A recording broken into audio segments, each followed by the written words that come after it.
Jim, the harvest, has it lived up to expectations? Rob, we've been caught out. No, it hasn't. I don't know what really has happened, but as we've come across the various harvests from say late November, early December, we started to see some signs that maybe the crop out there wasn't what we thought it was. So we really mainly start off with the stone fruit, the cherries, working through to the peaches and nectarines, and into the later cherries, and then the raspberries, strawberries, and other berry fruit. Well, they haven't come up to expectation. They've been running late. The season was running late, and we did sort of know that because December was so cold. I mean, we talked about 2016 being the warmest year we've had in our global history. Well, December it turned totally differently to that, and I think it was about 0.2 of a degree colder than any other December we've had for quite a long time. January didn't change either.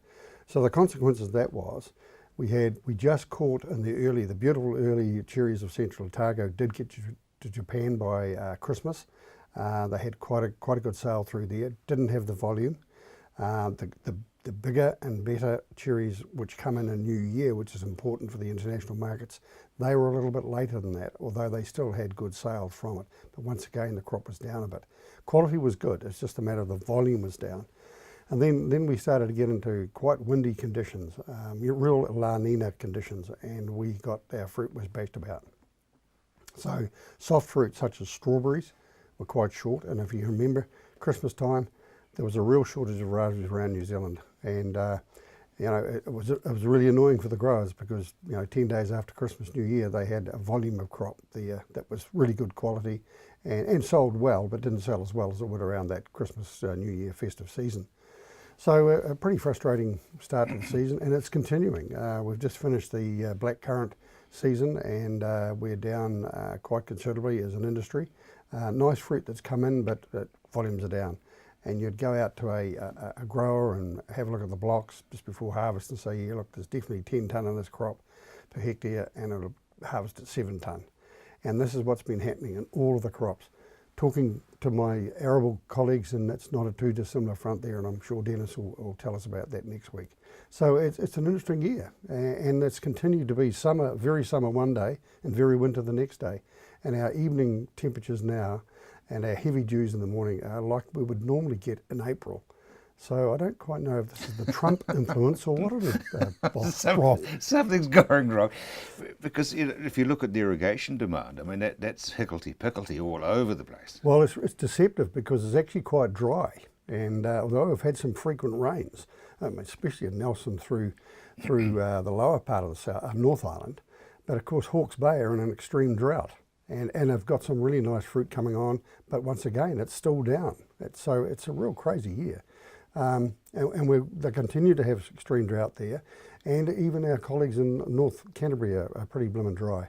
So I've been saying to growers of recent times from all major areas around Canterbury and down through Central Otago, keep your water regimes up because you definitely need to. It's quite dry underneath. It's what we call a green summer. It looks green on top and looks pretty good, but actually underneath it's jolly dry. You were quite smug when we had a late frost and you reckon we got away with it. Yeah, wrong prediction, Rob. I really did think we had got away with it because the fruit, which would traditionally drop after a frost, never did. But when it got closer to harvest, it started and it didn't stop. And that was a true reflection. It was a true reflection of what was going on in the season. Yep. Yeah, exactly. And we lost a bit of what we call the bloom of the fruit too. That's the sheen on the skins of the various fruit. Raspberries, you can't tell that, of course, and strawberries you can. And they were a wee bit duller for a while, but now that we've had some hotter days, that sheen has come back, which is good, and the sugars have come up quite quickly, which is another good sign. But look, what it means is that our production's down a little bit, our prices have held pretty well. The apple, I mean, this last fortnight, New Zealand ran out of apples basically. Our first time it's ever happened for a long, long time. And I got a colleague who grows the old Gravestein apple in Nelson, and he's having a ball. I mean, it's a beautiful old apple, and of course, a lot of young housewives have never even heard of it, but it tastes beautiful, and he's selling it very, very well because it comes in so early. But we'll be on the traditional varieties, the galas and the jazzes and those things very shortly. And once again, they've been bashed around a bit with the wind, so there's a lot of bruising. So a lot more of the outturn will end up going to the juice factories rather than to the fresh apple market. So let's move on to post-production or post-harvest. Yeah, well, what we've got to do here, number one is irrigation. If it's the best element you can put on a crop post its harvest is water. It does the most for any crop. So it rejuvenates root hairs that have been a bit dry through harvest. Harvest time, the plants become a little bit bedraggled, and they've either had a machine through them or had people's hands all over them, and they get a bit bedraggled. So water And first. they're tired. And they're tired, yeah, they've worn out. They've done their hard work, and they deserve some tender love and care. And so water is the first one, and then the canopy spraying, so over the top with your fungicides and your insecticides. Now there are, this year, in berry fruit and in apples, a lot of leafhopper in the South Island. It's a bug that we do see in Nelson quite a bit because of the heat, but it's throughout the South Island this year, and that's just the growing conditions. Leafhopper. It's called leafhopper, and it's a little moth, it's a tiny little thing that flies around, it sort of flies out. It's a bit like white fly, but it's a nasty little devil. It stays on the leaf and it sucks the leaf, it sucks the sap of the leaf.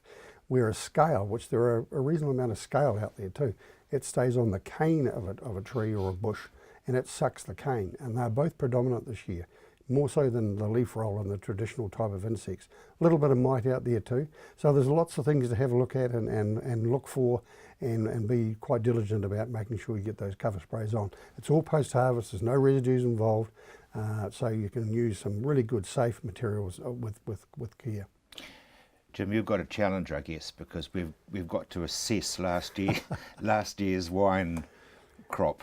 Yeah, it's a challenge that I thoroughly enjoy, I must say, Rob. And at the moment, there's some really nice Pinot Noirs and Syrahs coming, well, Syrahs and Merlots and what have you coming out of Gisborne, Hawke's Bay region. Stunning, actually. I mean, they're real world-class wines. And some of them have got a world-class price, some of them got a really good average price, and it's something that consumers should really take a hold of. And then down on the South Island here, we've got some lovely Pinot Noirs coming out of Whiteborough, out of Nelson, and out of Central Otago. So all I say to the consumers, get out there and have a go, because there's some beaut wines out there. And it's our right, isn't it? I mean, well, that's our right. We have to do it. Absolutely. I mean, we can't recommend something that we haven't already tried it, Rob, and it's our duty that we should do so.